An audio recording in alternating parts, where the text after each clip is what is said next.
রাস্তার দুই পাশে কোমরের গাছ লাগাইছে। গাছগুলা ভালোই হয়েছে, সুন্দর সবুজ হয়েছে। এগুলা ভালো বাম্পার ফলন হইবে। বিলে না লাগাই রাস্তার দুই পাশে লাগাইলে প্রচুর ফসল হয়।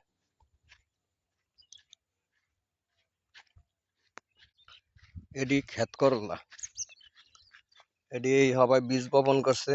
এটিতে একটু বাইলে বাইলে পরে গিয়া উড়াইয়া এরপরে গিয়া লাগাইবে। প্রত্যেকটার গোড়ায় 2টা করে দিছিল বিচি, একটা করে বিচি উঠছে, আবার 2টা করে উঠছে।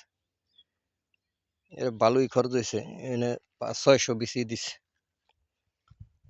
8-10 করায় লাগাইতে পারবে। ফসল হইলে ভালো বাম্পার হইবে। রাস্তার দুই পাশে লাউ গাছ দিয়েছিল, কিন্তু লাউয়ের ফলন ভালো হইবে না। এটা যত্ন করা হয় নাই তো, এই যে এটা ফলন হইবে না। যদি যত্ন করতো তাহলে ভালো হইতো। এই একটা করা পড়ছে। ধান এবার মোটামুটি ভালোই হয়েছে, কিন্তু হুইয়া পড়ছে।